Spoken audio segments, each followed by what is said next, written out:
भारत निर्वाचन आयोग की टीम, जिसमें मुख्य चुनाव आयुक्त ज्ञानेश कुमार भी शामिल है, अगले सप्ताह बिहार का दौरा कर सकते हैं। माना जा रहा है कि इस दौरे के साथ ही बिहार में चुनाव की उल्टी गिनती शुरू हो जाएगी। अनुमान है कि बिहार में विधानसभा चुनाव कार्यक्रम दशहरा यानी कि 2 अक्टूबर और दिवाली 19 अक्टूबर के बीच घोषित हो सकता है। यह ध्यान में रखते हुए किया जाएगा कि नई विधानसभा 22 नवंबर तक बन जाए। हालांकि छठ पूजा 25 से 28 अक्टूबर भी इस चुनावी कार्यक्रम के दौरान पड़ सकती है। बिहार में चल रहे विशेष गहन पुनरीक्षण यानी कि SIR के तहत अंतिम मतदाता सूची 30 सितंबर तक प्रकाशित हो जाएगी। इसके बाद चुनाव आयोग की घोषणा का रास्ता साफ हो सकता है। इस बीच निर्वाचन आयोग दशहरे के तुरंत बाद राष्ट्रीय स्तर पर भी विशेष गहन पुनरीक्षण यानी कि SIR शुरू करने की तैयारी में। आयोग इसे चरणबद्ध तरीके से लागू कर सकता है ताकि सभी राज्यों में एक साथ काम का बोझ न बढ़े। माना जा रहा है कि बाढ़ प्रभावित राज्यों जैसे उत्तराखंड, हिमाचल प्रदेश, पंजाब और जम्मू कश्मीर को इस प्रक्रिया से अलग रखा जा सकता है। इन राज्यों का प्रशासन फिलहाल राहत और पुनर्वास कार्यों में व्यस्त और तुरंत चुनाव कर्मचारियों को तैनात नहीं कर पाएगा। इसी तरह कई अन्य राज्यों में अगले 2 से 3 महीनों में स्थानीय निकाय चुनाव होने हैं, जिससे उनका प्रशासन भी व्यस्त रहेगा। इन राज्यों के लिए भी SIR की समय सीमा अलग हो सकती है। यह पिछले पुनरीक्षण के रुझानों के अनुरूप ही होगा। हालांकि सभी राज्यों के मुख्य चुनाव अधिकारी CO SIR के लिए तैयार हैं। जुलाई में ही बूथ स्तर के अधिकारियों, निर्वाचक पंजीकरण अधिकारियों और जिला चुनाव अधिकारियों को SIR के लिए प्रशिक्षण दिया गया है। इसके अलावा जुलाई में ही कई राज्यों से अपनी वेबसाइट पर पिछले गहन पुनरीक्षण की मतदाता सूचियां प्रकाशित की थी, जिससे मतदाताओं को जांच करने में सुविधा मिली। अब तक लगभग सभी राज्यों ने ऐसा कर लिया है। हाल ही में सभी CO के साथ हुई बैठक में निर्वाचन आयोग ने उन्हें 30 सितंबर तक मतदाता सूची के प्रारंभिक कार्यों को पूरा करने का आग्रह किया है। बिहार में SIR प्रक्रिया लगभग 3 महीने चली, जिसमें 25 जून को गणना का काम शुरू हुआ और 30 सितंबर को अंतिम सूची प्रकाशित होनी है। जरूरत पड़ने पर इसमें 10-15 दिन और जोड़े जा सकते हैं। हालांकि सूत्रों का कहना है कि जब ज्यादातर राज्यों का चुनावी तंत्र बेहतर तैयारी में रहेगा और SIR को बेहतर ढंग से समझता है, इसलिए बिहार जैसी समय सीमा कोई चुनौती नहीं होगी। खासकर इसलिए भी क्योंकि विधानसभा चुनाव का अगला दौर मई-जून 2026 में होना है, जिससे इलेक्शन कमीशन को पर्याप्त समय मिल जाएगा। बिहार चुनाव का काउंटडाउन आपको बता रहे हैं। कुल विधानसभा सीटें कितनी है? सीटें मतदाता सूची का प्रकाशन है। विधानसभा गठन की आखिरी तारीख क्या है, ये हम आपको बता रहे हैं। ग्राफिक्स के जरिए आपको समझा रहे हैं। 5 से 15 नवंबर के बीच जो चुनाव है वो माना जा रहा है कि होगा। बिहार में चुनाव का बिगुल बजने वाला है और अगले हफ्ते जो CC है वो चुनाव जाएगी। यानी मान के चलिए 3 चरणों में चुनाव हो सकता है। दशहरे और दिवाली के बाद चुनाव की डेट्स आ जाएंगी, लेकिन जो वोटिंग की प्रक्रिया होगी वो 5 से 15 तारीख के बीच में होगी।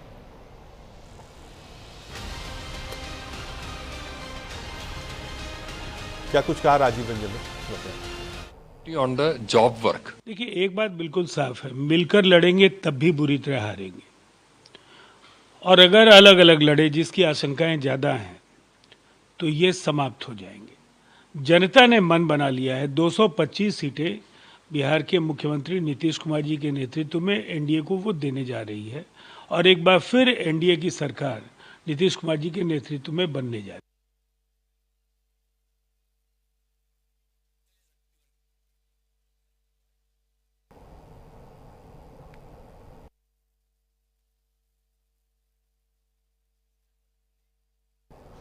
बिहार में चुनावी बिगुल बज चुका है, लेकिन मैदान में उतरने से पहले ही दोनों बड़े गठबंधनों की सियासी गाड़ी पटरी से उतर रही है। एक तरफ इंडिया गठबंधन, जहां RJD और कांग्रेस में सीटों की खींचतान जारी है, और दूसरी ओर खुद RJD का कुनबा ही बिखरता नजर आ रहा है। तेज प्रताप यादव अपने बयानों से पार्टी लाइन तोड़ते दिख रहे हैं, तो वहीं रोहिणी आचार्य ने सोशल मीडिया पर पूरे परिवार को अनफॉलो कर दिया है। जी हां, पूरा परिवार एक क्लिक में किनारे। और आज प्रधानमंत्री मोदी को गाली देने के मुद्दे पर उन्होंने साफ कह दिया, किसी की मां को गाली देना गलत है। यानी मुद्दा अब राजनीति से ज्यादा व्यक्तिगत होता जा रहा है।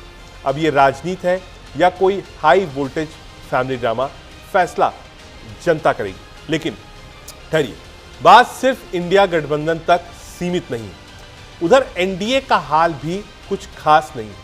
चिराग पासवान हो या उपेंद्र कुशवाहा, हर कोई अपनी पार्टी के लिए ज्यादा सीटें मांग रहा है। मतलब वहां भी चल रही है सियासी खींचतान और तकरार।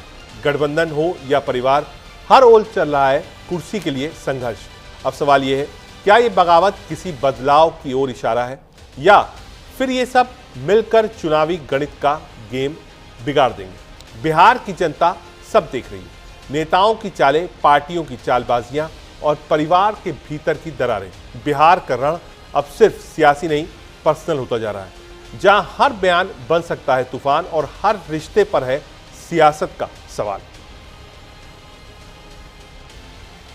बिहार में चुनाव है, साथ सब लोग हैं, लेकिन सीट के लिए लड़ाई है।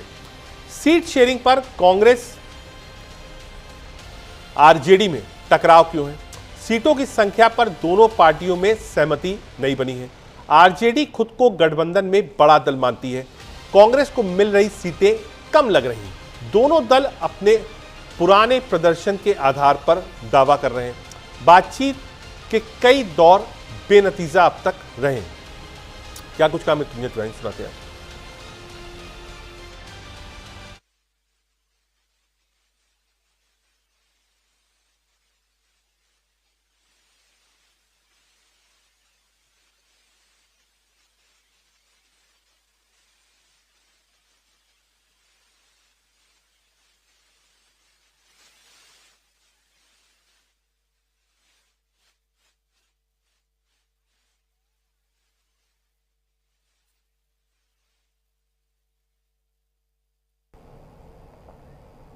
अब आपको बताते हैं आरजेडी क्या चाहती है।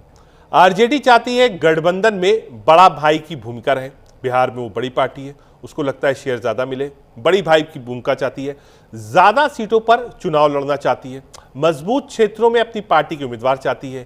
कांग्रेस को सीमित सीटें देना चाहती है, तेजस्वी यादव को मुख्यमंत्री चेहरा बनाना चाहती है और आगे चुनाव लड़ना चाहती है। ये टकराव के इश्यूज आपको बता रहे हैं। अब आपको बताते हैं कांग्रेस क्या चाहती है।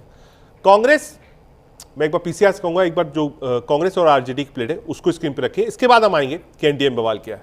कांग्रेस क्या चाहती है? सम्मानजनक सीट बंटवारा चाहती है, गठबंधन में बराबरी का व्यवहार चाहती है, 2020 के कमजोर प्रदर्शन के बावजूद अब बेहतर हिस्सेदारी चाहती है, कुछ शहरी और पारंपरिक सीटें आला कमान के फैसलों का सम्मान होना चाहिए। ये लड़ाई है कांग्रेस और आरजेडी में। फिलहाल बीजेपी में क्या हो रहा है ये आपको बताते हैं। एनडीए में सीट शेयरिंग पर कलह क्यों है? बीजेपी का दबदबा है, सहयोगियों को मंजूर नहीं है। छोटी पार्टियां चाहती हैं ज्यादा सीटें। लोकसभा में प्रदर्शन के आधार पर बीजेपी सीटें कम दे रही है। हर दल अपने वोट बैंक की अहमियत बता रहा है। बातचीत में सीटों का फॉर्मूला नहीं तय हो पा रहा है। बीजेपी क्या चाहती है? गठबंधन में नेतृत्व हो, भूमिका ज्यादा हो, ज्यादातर सीटों पर अपने उम्मीदवार लड़ाएं, सहयोगियों को सिर्फ चुनिंदा सीटें जिताओ मिले, उम्मीदवारों को ही टिकट दिया जाए, एनडीए में डिसिप्लिन बनाए रखें। यह टकराव है दोनों पार्टियों के बीच में। एनडीए की जो सहयोगी पार्टियां हैं वो क्या चाहती हैं? चिराग पासवान क्या चाहते हैं ये आपको बताते हैं। चिराग पासवान, रामविलास गुट जो है वो चाहता है लोकसभा प्रदर्शन के आधार पर ज्यादा सीटें मिले, अपने दबाव वाले क्षेत्रों में टिकट मिले। उपेंद्र कुशवाहा क्या चाहते हैं? कुशवाहा वोट बैंक के नाम पर सीटें चाहते हैं। बिहार में पहचान बनाए रखने की एक कोशिश है।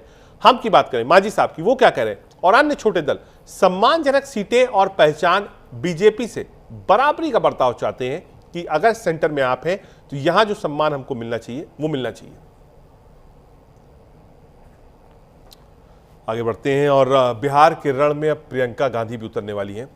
कांग्रेस की राष्ट्रीय महासचिव और वरिष्ठ नेता प्रियंका गांधी वाड्रा 26 सितंबर को बिहार में अपनी पहली चुनावी सभा करेंगी।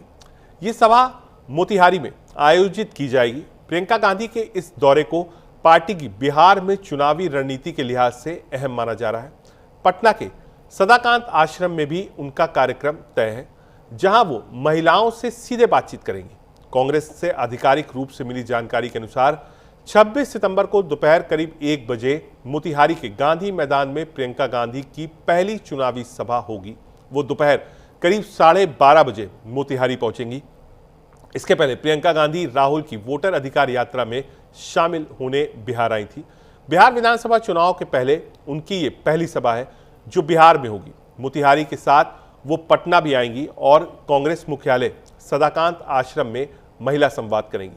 ये महिला संवाद विशेष महत्व रखता है क्योंकि बिहार की राजनीति में महिलाओं की हिस्सेदारी और उनकी समस्याओं को सामने लाना कांग्रेस की प्राथमिकता है। कांग्रेस नेताओं का मानना है कि प्रियंका गांधी का ये दौरा पार्टी को मतदाताओं के बीच सक्रियता दिखाने और चुनावी मैदान में ऊर्जा भरने का अवसर देगा। मोतिहारी की सभा में प्रदेश और स्थानीय नेताओं की उपस्थिति भी सुनिश्चित की जाएगी। प्रियंका गांधी का मिशन बिहार है। 26 सितंबर को बिहार जाएंगी। प्रियंका गांधी मोतिहारी से प्रचार की शुरुआत करेंगी। एनडीए के गढ़ में प्रियंका गांधी रहेंगी। दरअसल कांग्रेस पार्टी का मानना है कि प्रियंका अगर वहां पहुंचती हैं तो जो महिला वोटर्स है वो उनसे प्रभावित होगी।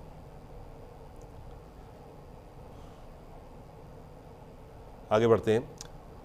आरएसएस संघ इस साल दशहरे दिन के अपनी स्थापना दिवस के 100 साल पूरे बनाएगा। संघ ने विजयदशमी के मौके पर होने वाले कार्यक्रम का चीफ गेस्ट पूर्व राष्ट्रपति रामनाथ कोविंद को बनाया है। संघ ने कोविंद को चीफ गेस्ट बनाकर बड़ा संदेश दिया है। तो आपको बता दें, आरएसएस के 100वें विजयदशमी उत्सव में इस बार पूर्व राष्ट्रपति doctor Ramnath Kovind chief guest होंगे, जबकि कोविंद संघ के कार्यक्रम में नागपुर के रेशमबाग स्थित संघ मुख्यालय पहुंचेंगे।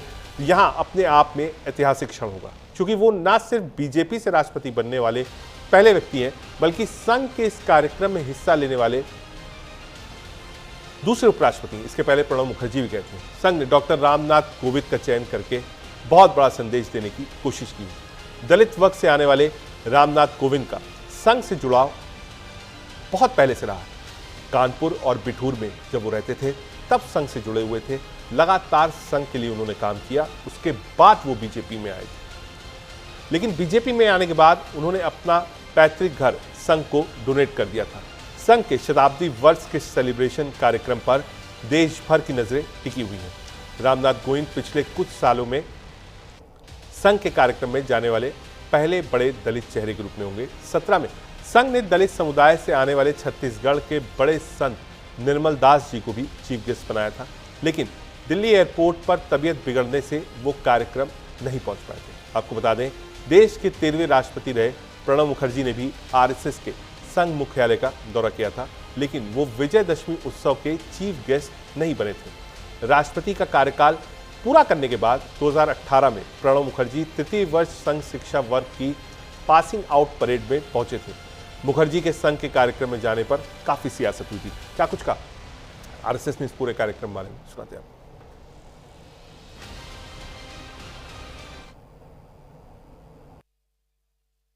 संघ की स्थापना के जो 100 वर्ष है, वो इस वर्ष की जो विजयादशमी है, विक्रम संवत 2082 अर्थात 2025 के 2 अक्टूबर को इस वर्ष विजयादशमी है और उसी दिन संघ के 100 वर्ष पूर्ण हो रहे हैं।